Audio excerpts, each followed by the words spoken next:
ವೀಕ್ಷಕರೇ, ನಮ್ಮ ಕರ್ನಾಟಕ ಸುದ್ದಿಗೆ ಸ್ವಾಗತ. ನಾನು ಸವಿತಾ ದೊಡ್ಡಯ್ಯ.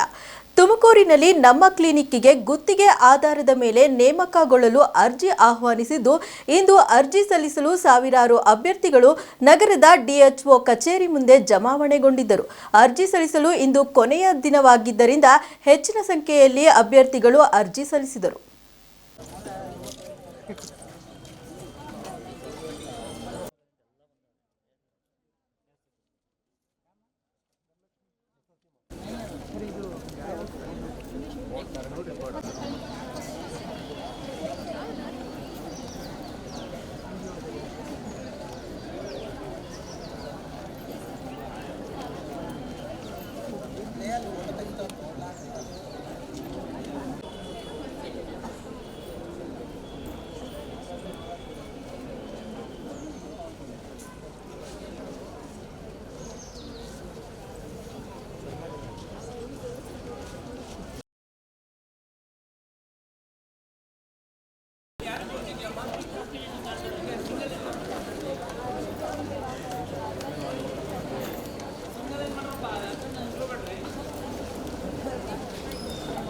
ಶಿರಾ ತಾಲೂಕಿನ ಕಳ್ಳಂಬೆಳ್ಳ ಹೋಬಳಿಯ ತಳಗುಂದ ಹಾಗೂ ಹೊನ್ನೇನಹಳ್ಳಿ ಗ್ರಾಮಗಳ ಮಧ್ಯೆ ಇರುವ ವಿದ್ಯುತ್ ಸ್ಥಾವರ ಘಟಕವನ್ನು ಸ್ಥಳಾಂತರ ಮಾಡುವ ಹುನ್ನಾರ ನಡೆದಿದೆ ಎಂದು ಆರೋಪಿಸಿ ಹಾಲು ಒಕ್ಕೂಟದ ನಿರ್ದೇಶಕ ಎಸ್ಆರ್ ಗೌಡ ಅವರ ನೇತೃತ್ವದಲ್ಲಿ ರೈತರು ಪ್ರತಿಭಟನೆ ನಡೆಸಿದರು. ಶಿರಾ ತಾಲೂಕು ಕಳ್ಳಂಬೆಳ್ಳ ಹೋಬಳಿಯ ತಳಗುಂದ ಹೊನ್ನೇನಹಳ್ಳಿಯ ಈ ಎರಡು ಗ್ರಾಮದ ಮಧ್ಯೆ ವಿದ್ಯುತ್ ಸ್ಥಾವರ ಘಟಕ ಇದ್ದು, ಕೆಲವು ಹಳ್ಳಿಗಳಿಗೆ ವಿದ್ಯುತ್ ಸರಬರಾಜು ಮಾಡುವ ಘಟಕವಾಗಿದೆ. ಈ ಘಟಕವನ್ನ ಮಧುಗಿರಿ ತಾಲೂಕಿಗೆ ತೆಗೆದುಕೊಂಡು ಹೋಗುವ ಹುನ್ನಾರ ನಡೆಯುತ್ತಿದೆ ಎಂದು ಆರೋಪಿಸಿ ಈ ಘಟಕವನ್ನ ಸ್ಥಳಾಂತರ ಮಾಡದಂತೆ ತುಮಕೂರು ಹಾಲು ಒಕ್ಕೂಟದ ನಿರ್ದೇಶಕ ಎಸ್ಆರ್ ಗೌಡ ನೇತೃತ್ವದಲ್ಲಿ ರೈತರು ಪ್ರತಿಭಟನೆ ನಡೆಸಿದರು.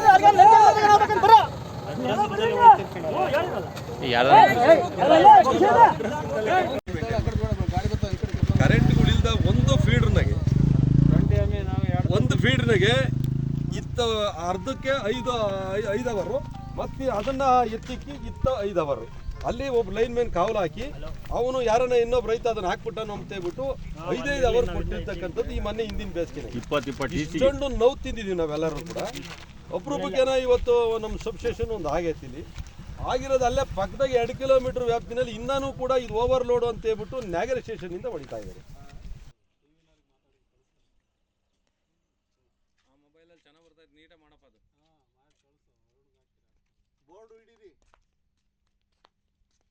ತಾಳಗುಂದ ಸಬ್ಸ್ಟೇಷನ್ನು ಇಲ್ಲಿಗೆ ಪ್ರಾರಂಭ ಆಗಿ ಸುಮಾರು 1.5 ತಿಂಗಳು ಕಳೆದಿರ್ತಕ್ಕಂಥ ಈ ಸಂದರ್ಭದಲ್ಲಿ ಈಗಾಗಲೇ ನಮ್ಮ ಕಳ್ಳಂಬೆಳ್ಳ ಹೋಬಳಿಯ ರೈತರು ಕಳೆದ 10 ವರ್ಷಗಳಿಂದಲೂ ಕೂಡ ನಿರಂತರವಾಗಿ ಈ ಒಂದು ವಿದ್ಯುತ್ ಸಮಸ್ಯೆಯಿಂದ ನರಳುತ್ತಿರ್ತಕ್ಕಂಥ ಸನ್ನಿವೇಶದಲ್ಲಿ ಈ ಒಂದು ಹೊನ್ನೇನಹಳ್ಳಿ ಗ್ರಾಮದ ಬಳಿ ಇವತ್ತು ಸಬ್ಸ್ಟೇಷನ್ನು ಪ್ರಾರಂಭ ಆಗಿ 1.5 ತಿಂಗಳಿಂದ ಚಾಲನೆಯಲ್ಲಿತ್ತು.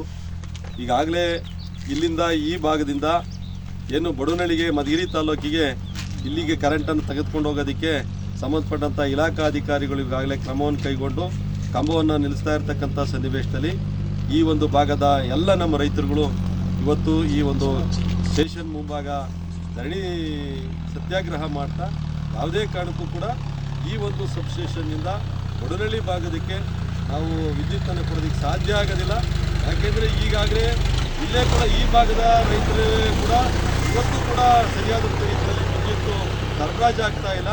ಮತ್ತು ಪಕ್ಕದ ಇವತ್ತೇನು ನ್ಯಾಗರೆ ಸ್ಟೇಷನ್ನಿಂದಲೂ ಕೂಡ ಕೆಲವು ಭಾಗದ ಗ್ರಾಮಗಳಿಗೆ ಇಲ್ಲಿಂದ 3 ಕಿಲೋಮೀಟ್ರು ಭಾಗಗಳಿಗೆ ಇವತ್ತು ನ್ಯಾಗರೆ ಸ್ಟೇಷನ್ನಿಂದ ವಿದ್ಯುತ್ ಸರಬರಾಜು ಮಾಡ್ತಾ ಇದ್ದಾರೆ.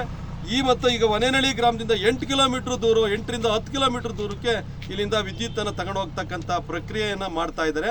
ಇದು ಎಲ್ಲೋ ಒಂದು ಕಡೆ ದುರುದ್ದೇಶಪೂರ್ವಕವಾಗಿ ಇಲ್ಲಿ ಸ್ಟೇಷನ್ ಆದರೂ ಕೂಡ ಈ ಸ್ಟೇಷನ್ ವ್ಯಾಪ್ತಿಯ ಇರ್ತಕ್ಕಂಥ ರೈತರಿಗೆ ಅನುಕೂಲ ಆಗ್ದಲೇ ಬೇರೆ ಇವತ್ತು ತಾಲೂಕಿಗೆ ಕೊಡ್ತಕ್ಕಂಥ ಇವತ್ತು ಹುನ್ನಾರವನ್ನು ಮಾನ್ಯ ಏನು ಇಲಾಖಾಧಿಕಾರಿಗಳು ಇವತ್ತು ಮಾಡ್ತಾ ಇರೋದ್ರಿಂದ ಇದನ್ನು ಸಮಗ್ರವಾಗಿ ಎಲ್ಲ ಇವತ್ತು ನಮ್ಮ ಈ ಭಾಗದ ರೈತ ಮುಖಂಡರುಗಳು ಇವತ್ತು ಇಲ್ಲಿ ಸಭೆ ಸೇರಿ ಅದನ್ನು ವಿರೋಧ ಮಾಡ್ತಾ ಇದ್ದೀವಿ.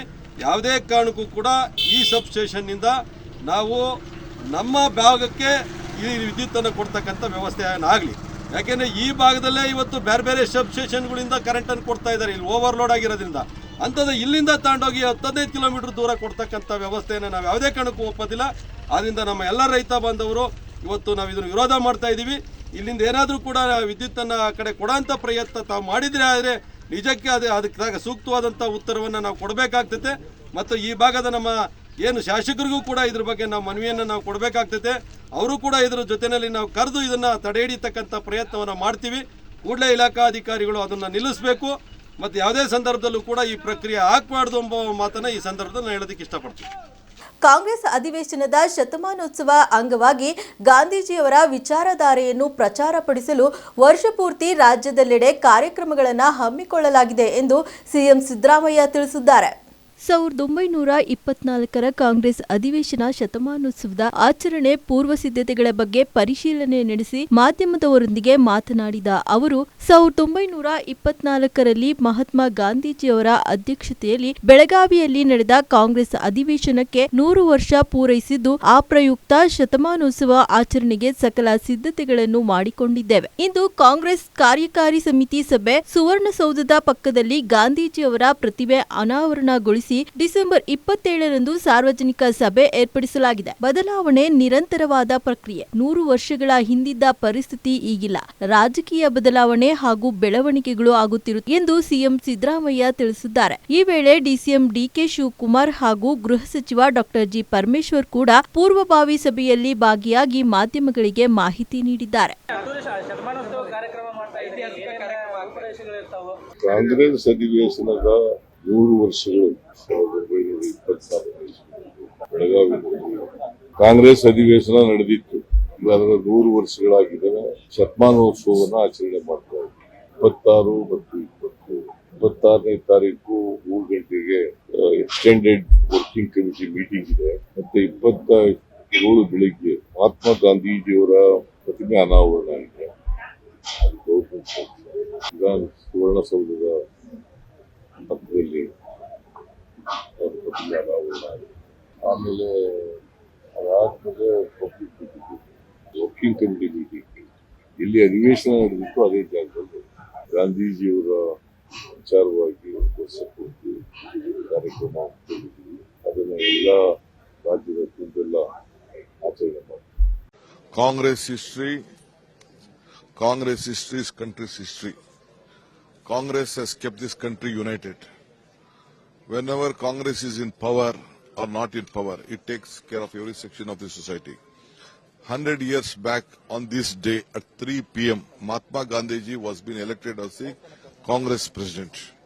On the same time, the Congress Extended Working Committee is going to start. This is not a extended working committee for the people, for the congressmen. It is a message for the country, whichever the party is ruling in any state or any our country. We are going to give a message what the direction of is Gandhiji and what is the direction of the Congress party to the country. Because we believe that this country should be safe with the integrity, with secular forces and whatever has to be. So we see that everyone in this unity and diversity. So this is the main theme of the Congress party, and our leaders are taking up. 4 hours discussion will take place. Then we'll communicate to you what we are going to do. ಇವತ್ತು ಸಭೆ ಕರೆದಿರ್ತಕ್ಕಂಥದ್ದು ಏನು 26-27ಕ್ಕೆ ಗಾಂಧಿ ಭಾರತ ಈ ಕಾರ್ಯಕ್ರಮ ನಡೆಯುತ್ತೆ. ಆ ಕಾರ್ಯಕ್ರಮಕ್ಕೆ ಏನೆಲ್ಲ security arrangements ಮಾಡ್ಕೋಬೇಕು ಮತ್ತು ಟ್ರಾಫಿಕ್ ಅರೇಂಜ್ಮೆಂಟ್ಸ್ ಮಾಡ್ಕೋಬೇಕು, ಪ್ರೋಟೋಕಾಲ್ ಅರೇಂಜ್ಮೆಂಟ್ಸ್ ಮಾಡ್ಕೋಬೇಕು. ಇದನ್ನೆಲ್ಲವನ್ನು ಕೂಡ ಒಬ್ಬ ಗೃಹ ಸಚಿವನಾಗಿ ನಾನು ಸಭೆಯನ್ನು ಕರೆದು ಅವ್ರ ಜೊತೆ ಚರ್ಚೆ ಮಾಡಿದ್ದೇನೆ. ಅಧಿಕಾರಿಗಳು ಬಂದಿದ್ದಾರೆ, ಅವರಿಗೆಲ್ಲರಿಗೂ ಕೂಡ ಚರ್ಚೆ ಮಾಡಿ ಇನ್ನೂ ಕೆಲವು ಇನ್ಸ್ಟ್ರಕ್ಷನ್ಸನ್ನು ಅವರಿಗೆ ಸೇಫ್ಟಿ ದೃಷ್ಟಿಯಿಂದ ಏನು ಮಾಡಬೇಕು. ಸುಮಾರು 4,500 ಪೊಲೀಸ್ ಏನು ಅಧಿವೇಶನದ ಸಂದರ್ಭದಲ್ಲಿ ಬಂದಿದ್ರು ಅವ್ರನ್ನ ಹಾಗೆ ಉಳಿಸ್ಕೊಂಡಿದ್ದೇವೆ. ಯಾಕೆಂದರೆ ಅಷ್ಟು ಜನ ಬೇಕಾಗ್ತದೆ ಅಂತ ಹೇಳಿ ನಾವು ಉಳಿಸ್ಕೊಂಡಿದ್ದೇವೆ. ಅದರ ಬಗ್ಗೆ ಮೀಟಿಂಗ್ ಕರೆದಿದ್ದೇನೆ. ಬೇರೆ ಯಾವುದನ್ನು ನಾವು ಬೇರೆ ವಿಚಾರಗಳನ್ನು ಚರ್ಚೆ ಮಾಡಿಲ್ಲ. ಯಾರ್ಯಾರು ಬರ್ತಿದ್ದಾರೆ, ಅದಕ್ಕೆ ಏನೇನು ಪ್ರೋಟೋಕಾಲ್ ಕೊಡಬೇಕು, ಆಮೇಲೆ ಏರ್ಪೋರ್ಟ್ನಿಂದ ಅವರನ್ನು ರಿಸೀವ್ ಮಾಡೋದು ಹೇಗೆ, ಇವೆಲ್ಲ ಡೀಟೇಲ್ಸನ್ನು ಅವ್ರ ಹತ್ರ ತಗೋಬೇಕಾಗಿತ್ತು. ಯಾರ ಹತ್ರ? ಅಧ್ಯಕ್ಷರ ಹತ್ರ. ಅವರು ಅಧ್ಯಕ್ಷರು ಇರೋದ್ರಿಂದ, KPCC ಅಧ್ಯಕ್ಷರು ಇರೋದ್ರಿಂದ DCM ಅವ್ರನ್ನ ನಾವು ಕರೆದು ಅವ್ರ ಹತ್ರ ಡೀಟೇಲ್ಸ್ ತಗೊಂಡಿದ್ದೀವಿ. ಇನ್ನೂ ಕೆಲವು ಡೀಟೇಲ್ಸ್ ಕೇಳಿದ್ದೀವಿ, ಕೊಡ್ತೀವಿ ಅಂತ ಹೇಳಿದ್ದಾರೆ. ಆಮೇಲೆ ಈಗ 3 ಫ್ಲೈಟ್ಸು ಬರ್ತಾ ಇದೆ, ಸ್ಪೆಷಲ್ ಫ್ಲೈಟ್ಸು. ಯಾವ್ಯಾವ ಫ್ಲೈಟಲ್ಲಿ ಯಾರ್ಯಾರು ಬರ್ತಾರೆ ಅದೆಲ್ಲ ಡೀಟೇಲ್ಸ್ ಬೇಕು ನಮಗೆ. ಯಾಕೆಂದರೆ ಪ್ರೋಟೋಕಾಲು ನಾವು ಒಬ್ಬೊಬ್ಬ MLA ಅವ್ರನ್ನ ಒಬ್ಬೊಬ್ಬ VIP-ಗೆ ಅಟೆಸ್ಟ್ ಮಾಡಿದ್ದೀವಿ. ಮತ್ತು ಅವರಿಗೆ ಅಕಾಮಡೇಷನ್ನು ಕೂಡ ನಾವು ಈಗ ನನ್ನನ್ನೇ ರಿಸೆಪ್ಷನ್ ಕಮಿಟಿ ಚೇರ್ಮನ್ ಮಾಡಿದ್ದಾರೆ, ಪ್ರೋಟೋಕಾಲು ಮತ್ತು ರಿಸೆಪ್ಷನ್ ಕಮಿಟಿ. ಅದಕ್ಕಾಗಿ ಆ ಸಭೆಗಳನ್ನು ಮಾಡಿದ್ದೀವಿ.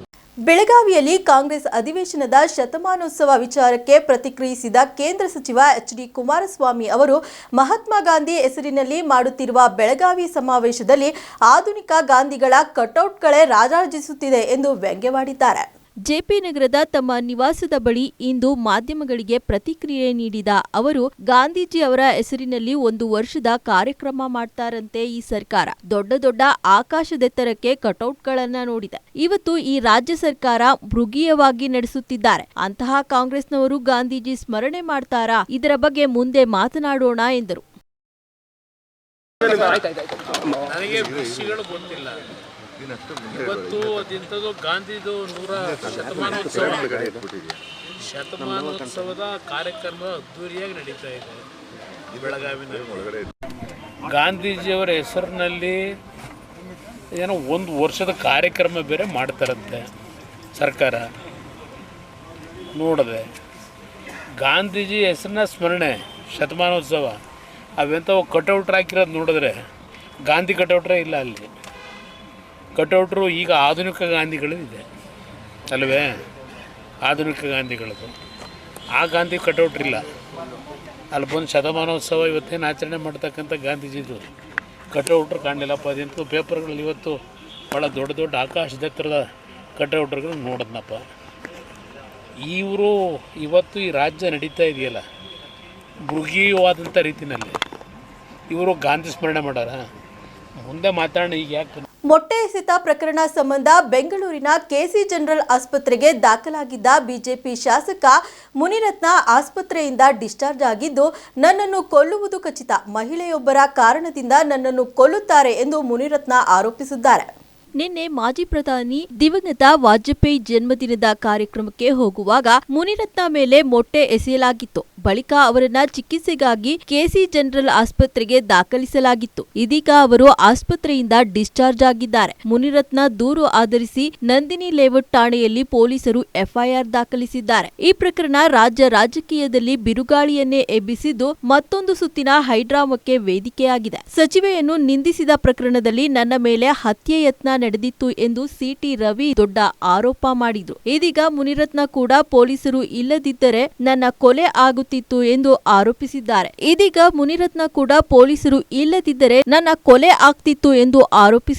ಇದೀಗ ವಿಜಯೇಂದ್ರ ಮುನಿರತ್ನ ಅವರನ್ನ ಭೇಟಿಯಾಗಿ ಆರೋಗ್ಯ ವಿಚಾರಿಸಿದ್ದಾರೆ.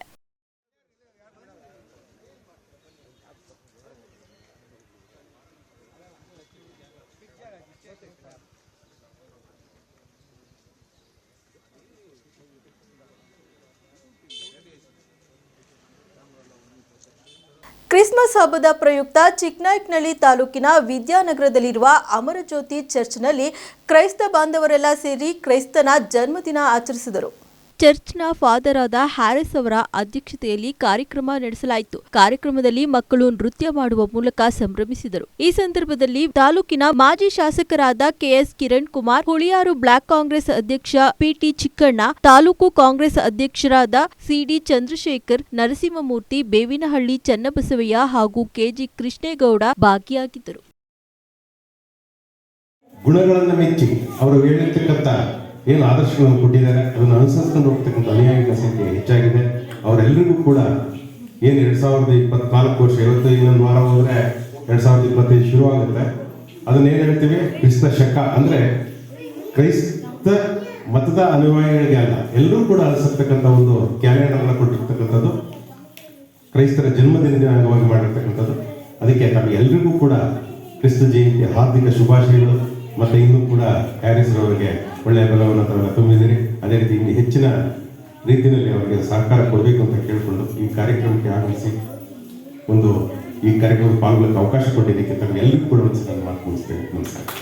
ಈ ಒಂದು ಅಮರಜ್ಯೋತಿ ಪ್ರಾರ್ಥನಾ ಮಂದಿರದಲ್ಲಿ ಈ ಒಂದು ಕಾರ್ಯಕ್ರಮವನ್ನು ಆಯೋಜನೆ ಮಾಡಿರ್ತಕ್ಕಂಥ ಫಾದರ್ ಹ್ಯಾರಿಸ್ ರವರೇ ಮತ್ತು ನನ್ನ ನಾಯಕರಾದಂಥ ಈ ಕ್ಷೇತ್ರದ ಗೌರವಾನ್ವಿತ ಮಾಜಿ ಶಾಸಕರಾದಂಥ KS ಕಿರಣ್ ಕುಮಾರ್ ಸರ್ ಅವರೇ, ಚಿಕ್ಕಣ್ಣವರೇ, 4ನೇ ಶತಮಾನದಲ್ಲಿ ಯೇಸು ಕ್ರಿಸ್ತರವರು ಲಿಥೆಮ್ ನಗರದಲ್ಲಿ ಜೋಸೆಫ್ ಮೇರಿಯಮ್ಮರ ಪುತ್ರರಾಗಿ ಜನನ ಹೊಂದಿ 2024ನೇ ವರ್ಷಗಳು ತುಂಬಿ 25ನೇ ವರ್ಷಕ್ಕೆ ಬೀಳ್ತಾ ಇದೆ. ಈ ಸಂದರ್ಭದಲ್ಲಿ ಅವರ ಜನ್ಮ ದಿನಾಚರಣೆಯನ್ನು ವಿಶ್ವಾದ್ಯಂತ ಹಬ್ಬದ ದಿನವಾಗಿ, ಕ್ರಿಸ್ಮಸ್ ಹಬ್ಬದ ದಿನವಾಗಿ ನಾವೆಲ್ಲರೂ ಕೂಡ ಆಚರಣೆಯನ್ನು ಮಾಡ್ತಾ ಇದ್ದೀವಿ.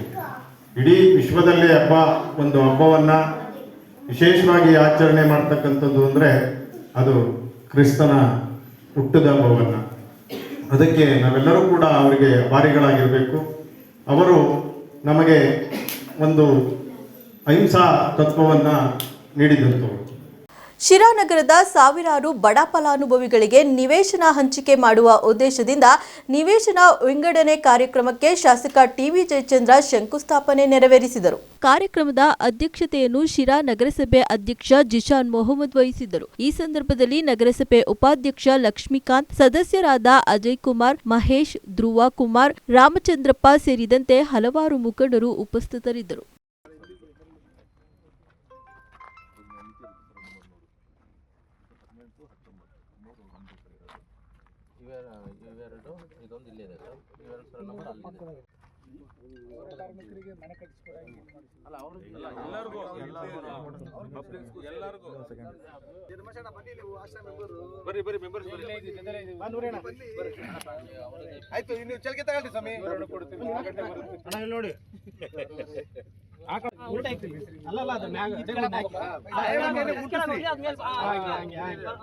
ನೋಡಿ ಸ್ವಲ್ಪ ಮಣ್ಣು ಹಾಕ್ಲಿ ಬಿಡು, ಆಮೇಲೆ ಹಾಕೊಂಬರುತ್ತೆ.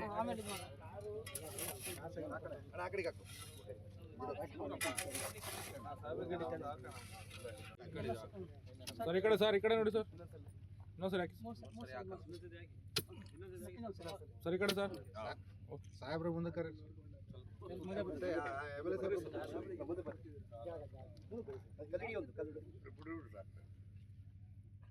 ಓಕೆ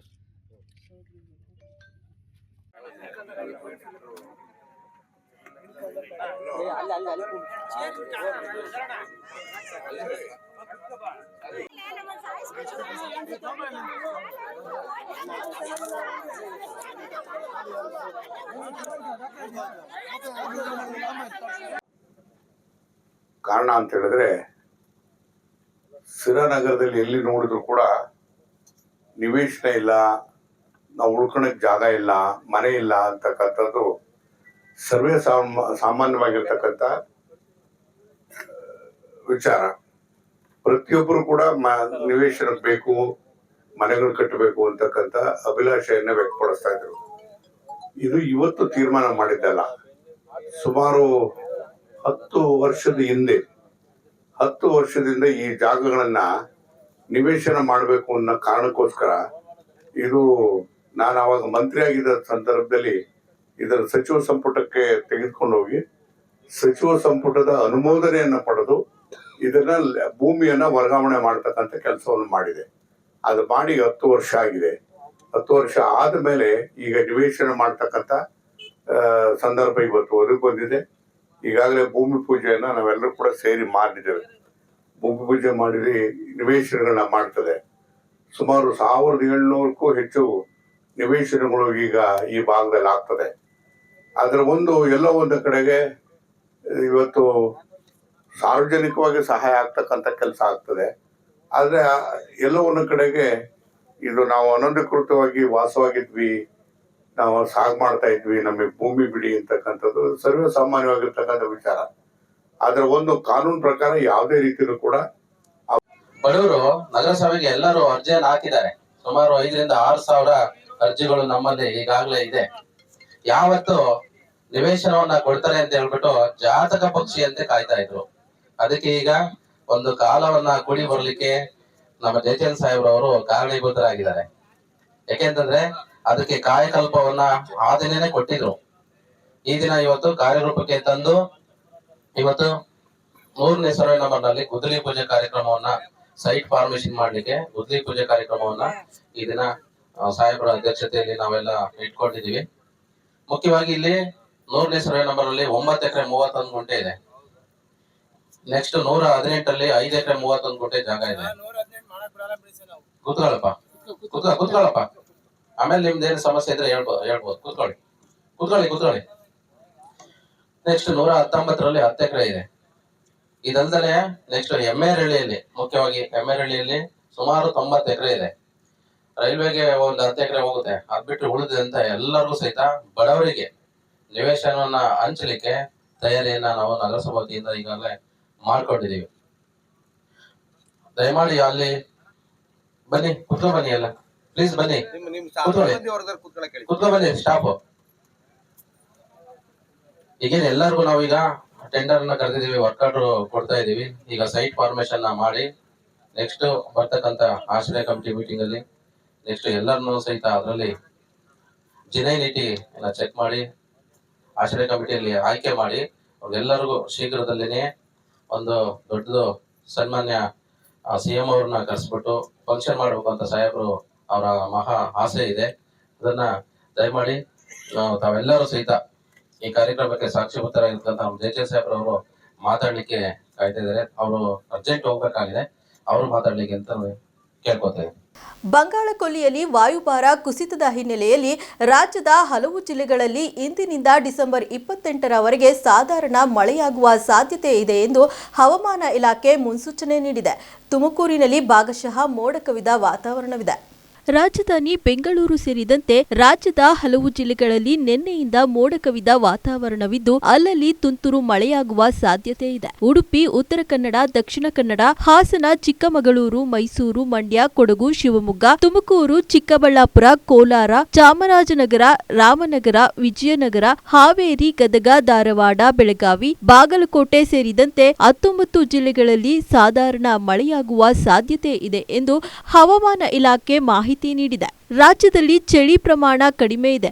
ಬಂಗಾಳ ಕೊಲ್ಲಿಯಲ್ಲಿ ಕಡಿಮೆ ಒತ್ತಡದ ಪ್ರದೇಶ ನಿರ್ಮಾಣವಾಗುತ್ತಿದ್ದು ತಮಿಳುನಾಡು, ಆಂಧ್ರಪ್ರದೇಶದ ಜೊತೆಗೆ ಕರ್ನಾಟಕದಲ್ಲೂ ಮಳೆಯಾಗುವ ಬಗ್ಗೆ ಮುನ್ಸೂಚನೆ ನೀಡಲಾಗಿದೆ.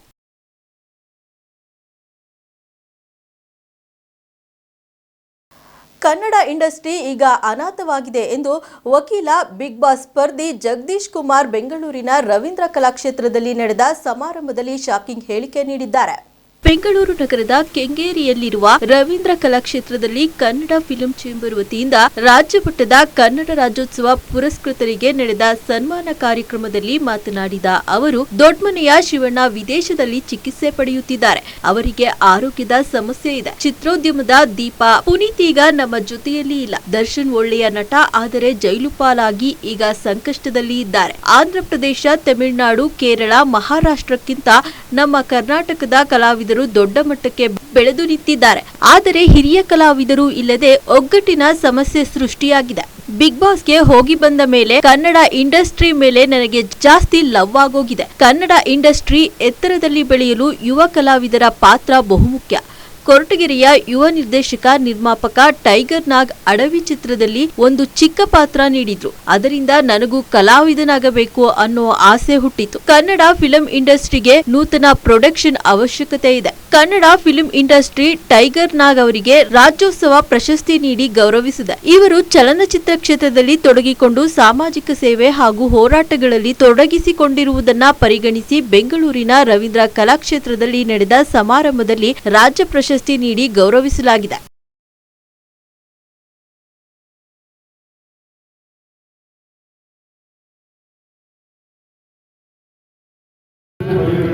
ಆ ನಿಟ್ಟಿನಲ್ಲಿ ನೀವೆಲ್ಲ ಏನು ಕೆಲಸ ಮಾಡಿದ್ರು ನಾವೆಲ್ಲ ಜೊತೆಲಿರ್ತೀವಿ ಅಂತ ಹೇಳ್ತಾ ಮತ್ತೊಮ್ಮೆ ಲೇಖ ಪಡೆದಿದ್ದೀವಿ ಸಮಯದಲ್ಲಿ ಅಂತ ಹೇಳ್ತಾ ಜೈನಿಂದ ಜೈ ಕರ್ನಾಟಕ ಮಾಡಿ ನಮ್ಮ ಫಿಲಂಗಳು ಚೆನ್ನಾಗಿ ಬೆಳೆಯಬೇಕು, ಇದೇ ನಮ್ಮ ಆಸೆ ಅಂತ ಹೇಳ್ತಾ ನಾವು ಇರ್ತೀವಿ. ಎಲ್ಲ ನಮಗೆ ಹೆಸರಿ ನಾನು ಒಂದು ಅಡವಿಯಿಂದ ಒಂದು ಫಿಲಮ್ ಮಾಡಿದ್ರು, ತುಂಬ ಲೋ ಬಜೆಟ್ ಫಿಲಮು. ನನ್ನ ಒಂದು ಸಣ್ಣ ಪಾತ್ರ ಮಾಡಿದ್ರು, ಪಾತ್ರ ಮಾಡಿದ್ರು. ಅಲ್ಲಿ ನನಗೂ ಕೂಡ ರುಚಿ ಗೊತ್ತಿದೆ. ನಾನೇ ಸಣ್ಣ ಸಣ್ಣ ಪ್ರೊಡಕ್ಷನ್ ಮೂವಿಗಳನ್ನ ಮಾಡಲಿಕ್ಕೆ ಒಂದು ಸಣ್ಣ ಸಣ್ಣ ಹಣದ ಸಹಾಯ ಅಥವಾ ಪ್ರೊಡಕ್ಷನ್ ಸಹಾಯ ಬೇಕಾಗುತ್ತೆ. ನಮ್ಮ ಕನ್ನಡ ಫಿಲ್ಮ್ ಇಂಡಸ್ಟ್ರಿನಲ್ಲಿ ಇಂಥವರೆಲ್ಲ ಕ್ರಿಯೇಟಿವ್ ವ್ಯಕ್ತಿಗಳು ಮಾಡಲಿಕ್ಕೆ ಒಂದು ಪ್ರೊಡಕ್ಷನ್ ಹೌಸ್ ಇಲ್ಲ. ಕರ್ನಾಟಕ ಫಿಲ್ಮ್ ಇಂಡಸ್ಟ್ರಿ ಒಂದು ಪ್ರೊಡಕ್ಷನ್ ಹೌಸ್ ಬೇಕಾಗಿದೆ. Very creative. ನಮ್ಗೆ ಯಾಕೆ ಅಂತಂದ್ರೆ ಮೀಟು ಪಡಿತರು ಅನ್ಯಾಯ ಆಗೋದು ಬೇಡ. ನನ್ನ ಸಾಕಷ್ಟು ವಿಚಾರಗಳಿದೆ. ಕನ್ನಡ ಇಂಡಸ್ಟ್ರಿನಲ್ಲಿ ಸಪೋರ್ಟ್ ಮಾಡಿದ್ರೆ ನಾವು ಯಾವ ಬಾಲಿವುಡ್ ಕಮ್ಮಿ ಇಲ್ಲ, ಯಾವ ಕೇರಳ ಉರ್ದು ಕಮ್ಮಿ ಇಲ್ಲ, ಯಾವ ಬಾಲಿವುಡ್ ಕಮ್ಮಿ ಇಲ್ಲ. ಬಟ್ ಒಂದೇ ಒಂದು ಸಮಸ್ಯೆ ಅಂತಂದ್ರೆ ನಮಗೆ ಸಹಾಯ ಸಿಗ್ತಾ ಇಲ್ಲ. ಸರ್ಕಾರದ ಫಿಲ್ಮ್ ಚೇಂಬರ್ಸ್ ಮಾಡ್ಕೊಂಡಿದ್ದಾರೆ, ಡೈರೆಕ್ಟರ್ಸ್ ಅಸೋಸಿಯೇಷನ್ ಇದೆ. ಬಟ್ ನಾನು ಒಬ್ಬ 2 ಕೋಟಿ ಏನಾಗ್ತಿದ್ದಾರೆ. ಇಂಥ ಪರಿಸ್ಥಿತಿ ಕನ್ನಡ ಫಿಲ್ಮ್ ಇಂಡಸ್ಟ್ರಿಗೆ ಬರದಲ್ಲಿ ನೋಡ್ಕೊಬೇಕಾದ್ರು ನಮ್ಮೆಲ್ಲರ ಕೆಲಸ. ಅಫ್ಕೋರ್ಸ್ ಈ ರೀತಿ ಒಂದು ಅಸೋಸಿಯೇಷನ್ಸ್ ಮಾಡಿಕೊಂಡು ಕಲಾವಿದರ ಒಗ್ಗಟ್ಟಾಗಿ ಅವರಿಗೆ ಹುಡುಗಿಸಿ ಮತ್ತೆ ಈ ಒಂದು ಕನ್ನಡ ಇಂಡಸ್ಟ್ರಿನ ಜೀವಂತವಾಗಿರುವಂಥ ಕೆಲಸವನ್ನ ನಾವೆಲ್ಲ ಮಾಡ್ತಾ ಇದ್ದೀವಿ. ಇದನ್ನ ಈ ಒಂದು ಕನ್ನಡ ಫಿಲ್ಮ್ ಚೇಂಬರ್ಸ್ ಮಾಡಿ ಅದಕ್ಕೆ ಒಂದು ತಾಕತ್ತನ್ನ ತುಂಬಿದ್ರ ಚೆನ್ನಾಗಿ ಬೆಳೀಲಿ ಉಳಿಲಿ. ಪ್ರತಿ ವರ್ಷ ಇದೇ ರೀತಿ ನಾವು ಸಾಕಷ್ಟು ಕಾರ್ಯಕ್ರಮಗಳನ್ನ ಮಾಡಿ ಅಂತ ಹೇಳುತ್ತಾ ಕನ್ನಡ ಇಂಡಸ್ಟ್ರಿ ಉಳಿಬೇಕು, ಬೆಳಿಬೇಕು, ನಮ್ಮೆಲ್ಲರ ಕೈಯಲ್ಲಿದೆ. ನನಗೂ ಕೂಡ ಈ ಕನ್ನಡ ಇಂಡಸ್ಟ್ರಿ ಏನು ರಕ್ಷಿಸಿಲ್ಲ. ಬಿಗ್ ಬಾಸ್ ಮೇಲೆ ನನಗೂ ಒಂಥರ ಈ ಕನ್ನಡ ಇಂಡಸ್ಟ್ರಿ ಮೇಲೆ ಒಂಥರ ಲವ್ ಆಗಿದೆ. ಸೊ ಈ ಕನ್ನಡ ಇಂಡಸ್ಟ್ರಿ ನೋಡಿದ ಪುನೀತ್ ರಾಜ್ಕುಮಾರ್ ತೀರೋದ್ರು, ಶಿವಣ್ಣ ಆಪರೇಷನ್ ಇದ್ದಾರೆ, ದೊಡ್ಡ ಮನೆಯವರು ಪಾಪ ಆಲ್ಮೋಸ್ಟ್ ಎಲ್ಲ ಅದಕ್ಕೆ ತುಂಬ ಆತಂಕದ ಪರಿಸ್ಥಿತಿ ಇದ್ದಾರೆ. ಅದೇ ರೀತಿ ದರ್ಶನು ಒಳ್ಳೆ ನಟ, ಆದರೆ ಜೈಪಾಲಾಗಿ ಇವತ್ತು ಕನ್ನಡ ಇಂಡಸ್ಟ್ರಿ ಒಂದು ರೀತಿಯಲ್ಲಿ ಅನಾಥವಾಗಿದೆ. ಸೊ ಈ ಆಂಧ್ರ, ತಮಿಳುನಾಡು, ಕೇರಳ ಕಂಪೇರ್ ಮಾಡಿದ್ರೆ ನಮ್ಮ ಸ್ಯಾಂಡಲ್ವುಡ್ ಯಾವುದೂ ಕಡಿಮೆ ಇಲ್ಲ. ಈ ಕನ್ನಡ ಫಿಲ್ಮ್ ಚೇಂಬರ್ಸ್ ರವೀಂದ್ರ ಅವರು ಇಲ್ಲಿ ಕರ್ನಾಟಕದ ಕಲಾವಿದರನ್ನೆಲ್ಲ ಸೇರಿಕೊಂಡು ಅಸೋಸಿಯೇಷನ್ ಅಂತ ಮಾಡಿ ಈಗ ಅದರ ಸಮೂಹದಲ್ಲಿ ಶಿಷ್ಯ ಪ್ರಸ್ತುತ ಸಮಾರಂಭವನ್ನು ಮಾಡ್ತಾ ಇದ್ದಾರೆ. ಎಲ್ಲರಿಗೂ ಪ್ರಶಸ್ತಿ ಸಮಾರಂಭದಲ್ಲಿ ಎಲ್ಲರಿಗೂ ಕೂಡ ಕರೆದು ಒಳ್ಳೊಳ್ಳೆ ವ್ಯಕ್ತಿಗಳಿಗೆ, ಒಳ್ಳೊಳ್ಳೆ ಅಧ್ಯಯನ ಪಡೆದವರಿಗೆ ಇಲ್ಲಿ ಸನ್ಮಾನ ಮಾಡ್ತಾ ಇದ್ದಾರೆ. ನಿಜವಾಗ್ಲೂ ಒಂದು ಒಳ್ಳೆಯ ಖುಷಿಯ ವಿಚಾರ. ಹರಿವ ನೀರನ್ನು ನಿಲ್ಲಿಸಿ ನಿಂತ ನೀರನ್ನು ಇಂಗಿಸಿ ಅಂತರ್ಜಲ ಹೆಚ್ಚಿಸುವ ಉದ್ದೇಶದಿಂದ ಶಿರಾ ತಾಲೂಕಿನಲ್ಲಿ 121 ಬ್ಯಾರೇಜ್ಗಳನ್ನು ನಿರ್ಮಾಣ ಮಾಡಿದ್ದು, ಇದೀಗ 44 ಬ್ಯಾರೇಜ್ಗಳು ಭರ್ತಿಯಾಗಿದ್ದು ಸಮೃದ್ಧಿ ಕಾಣುತ್ತಿರುವುದು ನನ್ನ ರಾಜಕೀಯ ಜೀವನದಲ್ಲಿ ಹೆಚ್ಚು ಹರ್ಷ ಮೂಡಿಸಿದೆ ಎಂದು ಶಿರಾದಲ್ಲಿ ಶಾಸಕ ಟಿಬಿ ಜಯಚಂದ್ರ ತಿಳಿಸಿದ್ದಾರೆ. ಶಿರಾ ತಾಲೂಕಿನ ಗೌಡಗೆರೆ ಹೋಬಳಿಯ ಹುಣಿಸೇಹಳ್ಳಿ, ಹೇರೂರು, ಮೇಲುಕೋಟೆ ಗ್ರಾಮಗಳಲ್ಲಿ ಭರ್ತಿಯಾಗಿರುವ ಬ್ಯಾರೇಜ್ಗಳಿಗೆ ಗಂಗಾ ಪೂಜೆ ಹಾಗೂ ಬಾಗಿನ ಅರ್ಪಿಸಿ ಮಾತನಾಡಿದ ಅವರು, ಶಿರಾ ಕ್ಷೇತ್ರವನ್ನ ತ್ರಿವೇಣಿ ಸಂಗಮ ಮಾಡುವ ಸಂಕಲ್ಪ ನನ್ನದಾಗಿದ್ದು, ಎತ್ತಿನಹೊಳೆ, ಅಪಾರಭದ್ರಾ, ಹೇಮಾವತಿ ನದಿ ಶಿರಾ ತಾಲೂಕಿನಲ್ಲಿ ಸಂಗಮವಾಗುವ ದಿನಗಳು ಅತಿ ಶೀಘ್ರದಲ್ಲಿಯೇ ಬರಲಿದ್ದು, ಆ ದಿನ ಶಿರಾ ಪಾಲಿಗೆ ಐತಿಹಾಸಿಕ ದಿನವಾಗಲಿದೆ. ಶಿರಾ ಕ್ಷೇತ್ರಕ್ಕೆ ಹೇಮಾವತಿ ನೀರು ತರಲೇಬೇಕೆಂಬ ಸಂಕಲ್ಪದೊಂದಿಗೆ ಹೋರಾಟ ಮಾಡಿದ ಪರಿಣಾಮ ಕಳೆದ 21 ವರ್ಷಗಳಿಂದ ಕಳ್ಳಂಬೆಳ್ಳ, ಶಿರಾ, ದೊಡ್ಡಗೆರೆ, ಮದಲೂರು ಕೆರೆ ಸೇರಿದಂತೆ ಕಳ್ಳಂಬೆಳ್ಳ ವ್ಯಾಪ್ತಿಯ 11 ಕೆರೆಗಳು ಭರ್ತಿಯಾಗಲು ಸಾಧ್ಯವಾಯಿತು ಎಂದು ಟಿಬಿ ಜಯಚಂದ್ರ ತಿಳಿಸಿದ್ದಾರೆ. ಈ ಸಂದರ್ಭದಲ್ಲಿ ಹುಣಸೇಹಳ್ಳಿ ಪ್ರಾಥಮಿಕ ಕೃಷಿ ಪತ್ತಿನ ಸಹಕಾರ ಸಂಘದ ಅಧ್ಯಕ್ಷ ಎಚ್ಪಿ ಶಶಿಧರ್, ಶಿರಾ ಬ್ಲಾಕ್ ಕಾಂಗ್ರೆಸ್ ಪ್ರಧಾನ ಕಾರ್ಯದರ್ಶಿ ಶಿವು ಚಂಗಾವರ ಸೇರಿದಂತೆ ಹಲವಾರು ಮುಖಂಡರು ಉಪಸ್ಥಿತರಿದ್ದರು.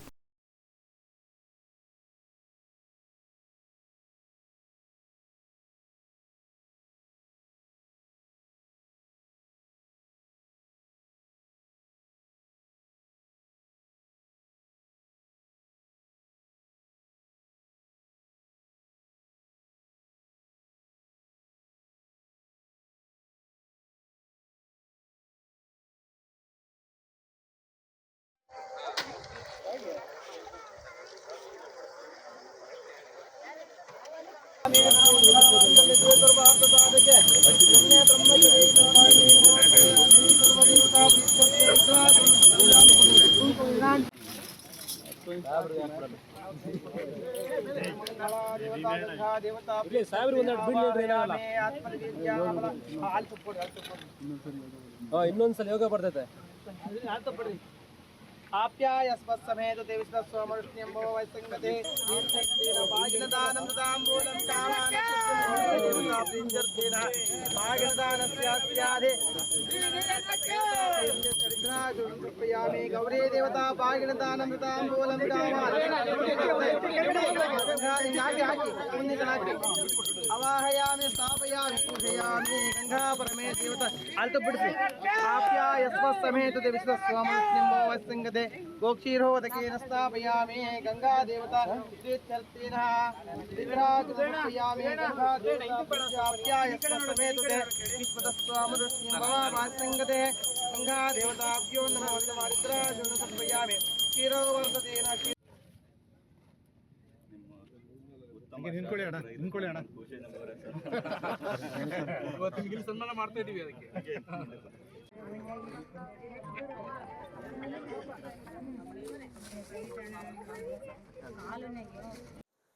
ನೀರಿಲ್ದರೆ ಕೋಟ್ಯಾಂತರ ಜನ ಸಾಯ್ತಾರೆ ಅಂತಕ್ಕಂಥದ್ದು ಇವತ್ತು ತೀರ್ಮಾನ ಆಗಿರ್ತಕ್ಕಂಥದ್ದು. ಅಂದ್ರೆ ತೀರ್ಮಾನ ಅಂದ್ರೆ ನೀರಿಲ್ದೆ ಸಾಯ್ತಾರೆ ಅಂತಂದ್ರೆ ನೀರಿಗೆ ಅಷ್ಟು ತೊಂದರೆ ಬರ್ತದೆ ಅಂತ ಹೇಳಿ. ಇನ್ಮೇಲೆ ಏನಾದ್ರು ಯುದ್ಧ ಆದ್ರೆ ನೀರಿಗೋಸ್ಕರ ಯುದ್ಧ ಆಗ್ತಕ್ಕಂಥದ್ದು. ಇದು ನಾನು ಇಡೀ ಪ್ರಪಂಚ ಮಟ್ಟದಲ್ಲಿ ಏನಾಗ್ತದೆ ಅಂತಕ್ಕಂಥದ್ದನ್ನ ಅರ್ಥ ಮಾಡ್ಕೊಂಡವನಾಗಿ ಈ ನೀರಾವರಿಗೆ ಒತ್ತು ಕೆಡುವಂತ ಕೆಲಸ ಮಾಡಿದೆ. ಹರಿತಕ್ಕಂಥ ನೀರನ್ನು ನಿಲ್ಲಿಸ್ಬೇಕು, ನಿಂತ ನೀರನ್ನ ಇಂಗಿಸ್ಬೇಕು. ಇದನ್ನ ಈ ತತ್ವವನ್ನು ಇಟ್ಕೊಂಡು ಮಾಡಿದ ಪ್ರಯತ್ನ ಇವತ್ತೆಲ್ಲೋ ಒಂದು ಕಡೆಗೆ ಇವತ್ತು ಶಿಶು ಹೇಳಿದ್ರೀಗ ಮಳೆ ಬಂದಿಲ್ಲ ಅಲ್ಲಿ. ಇವತ್ತು ಮಧುಗಿರಿ ಆಯ್ತು ಮಳೆ, ಕೊರಟಗೆರೆ ಆಯ್ತು, ಚಿಕ್ಕನಾಯಕನಹಳ್ಳಿ ಇಲ್ಲ, ಶಿರಾ ಇಲ್ಲ, ತಿಪ್ಟೂರು ಮಳೆ ಇಲ್ಲ. ತಿಪ್ಟೂರು ಚಿಕ್ಕನಾಯಕನಹಳ್ಳಿ ಮಳೆ ಆದ್ರೆ ನಮಗೆ ನೀರು ಬರೋದು.